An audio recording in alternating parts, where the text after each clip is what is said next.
I talk about Donald Trump reforming the SNAP program, aka food stamps, aka a supplemental nutrition assistance program. Now, let's back up a little bit to explain how we've gotten here today, how he's going to pass these rules, regulation changes, or whatever the case may be. First of all, today is December the 20th, 2018. There's currently a $400 billion with a B farm bill being signed right now by Donald Trump.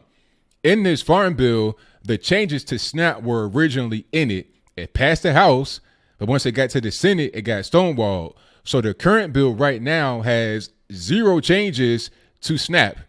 So the question is, how are we going to get these rules passed? How are we going to get SNAP reform? Well, Trump is going to bypass the Congress and go straight to the USDA and have them enact new regulations that way. It's okay.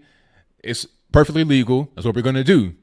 So let's get into the laws and into the minutia of the proposed changes and also the current laws, so I can kind of compare and contrast how things are right now to how things are going to be once we get these new rules changed. First of all, the biggest thing is the whole work requirement. That's a big thing people talk about. They say, oh, you can't force people to work. You know, everybody's not able-bodied. We're talking about able-bodied adults without children mainly here. The law stands currently, if you are between the ages of 18 and 49, you're able-bodied and you have no children, you must work at least 20 hours per week to receive SNAP benefits.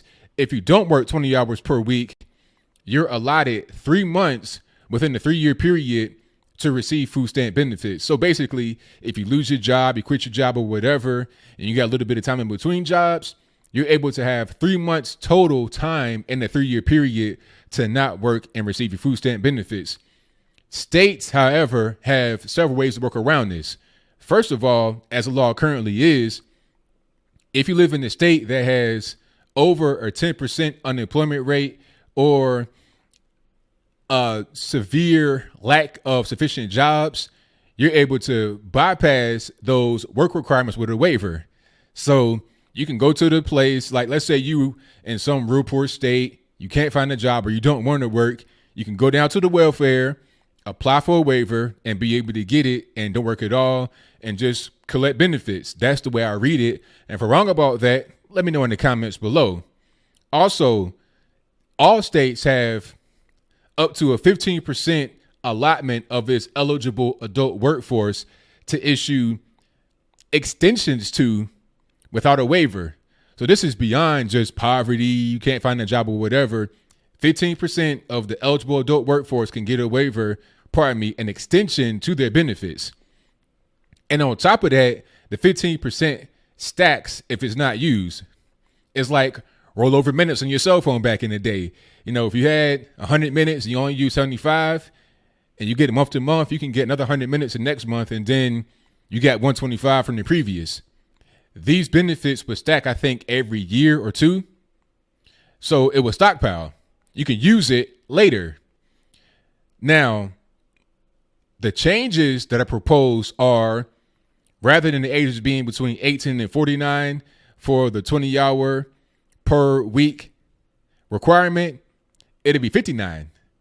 So if you are an adult between the ages of 18 and 59, you must work at least 20 hours per week to get your SNAP benefits, unless other things. Let's get to the other changes.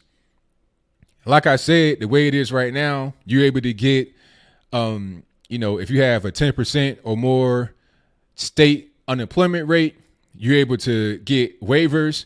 Now that's been reduced or changed to if your city or your county has 7% unemployment or more, the governor must request waivers for that particular place. And they cannot request waivers for the entire state, only for a jurisdiction that is no bigger geographically than that jurisdiction. You understand what I mean? So basically, let's say it like this. You may have one very poor city in the state that brings the entire state average down, but the whole state cannot depend upon that very poor city in order to receive the 10%, unemployment rate. It's going to be based upon your city and your county instead. Again, if I'm wrong about that, let me know in the comments below. But I'm reading this right now from the Associated Press. It's a pretty decent source, if I'm not mistaken. Also, if you have children that are over the age of 6, you must go and get job training. Okay. This doesn't really apply to those who don't have kids. Like I said earlier about the 20-hour work week or whatever.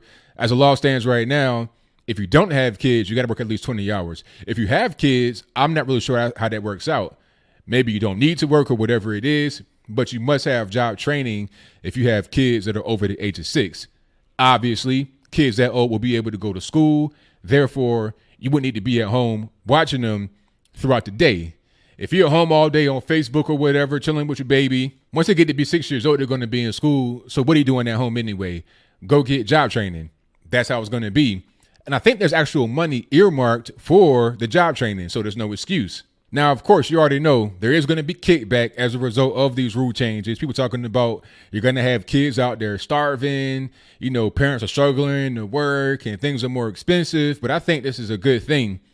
It's not going to leave people that are actually in need out there in the cold, because the key word throughout this whole piece that I'm reading and that I've been talking about so far in the video is able-bodied adults.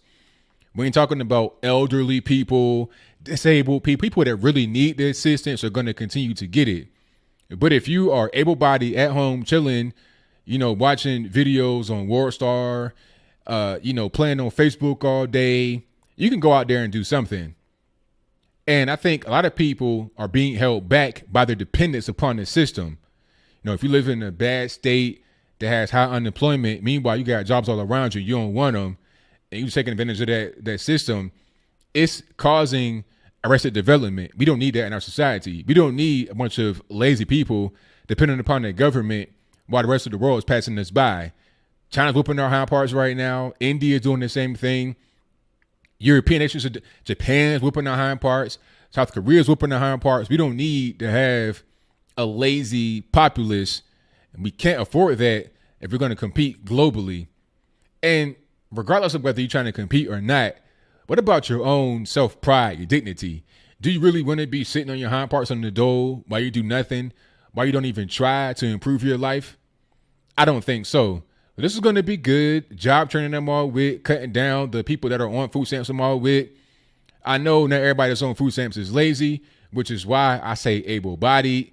If you can work, you're not disabled, you're not elderly, go out there, do something. If you have no kids, what's really your excuse? If you're 35 years old, living at home with your mom, no kids, you're not disabled in any kind of way. I see too much of that when I'm out here in the street. You go to the store, people have the whole grocery cart lit up with straight junk food on the first of the month. I know it ain't just me. All of y'all see it as well. Now, one elephant in the room is, the farmers are going to lose money. Look, man, you can't have a system that is dependent upon people that don't work, that are basically slaves to the government. Slavery is over. It's been abolished. Let's move past it and let's move forward towards productive people. So what do you think? Do you think the food stamp reform, SNAP reform is a good thing? How do you feel about the current laws as they exist right now? How do you feel about the proposed laws? What law would you put on the books as it relates to welfare programs? Oh, one more thing I got to say. I almost forgot. The new rules also want to see what else you're using. And what I mean by that is, what other program are you using? Are you using WIC, EBT, TANF? What are you, Section 8? What are you on? Because I see too much. Again, when I'm out on these streets, people are on all kind of programs. You got child support. That's a government program right there because it's enforced by the state, but that's a different story. You got child support, WIC, EBT, TANF, SNAP, everything. So I think that all these programs should be kind of monitored, regulated, possibly drug tested. People talking about you want to have the environment safe for kids and have them be able to eat. But what if your mother is on drugs and is selling your food stamps essentially to get drugs? You got a bunch of starving kids that way too. So I think that drug testing should be mandatory. All the things that are in Trump's proposed rule changes, regulations, or whatever are needed. But whatever your comments are, please let me know in the comments below.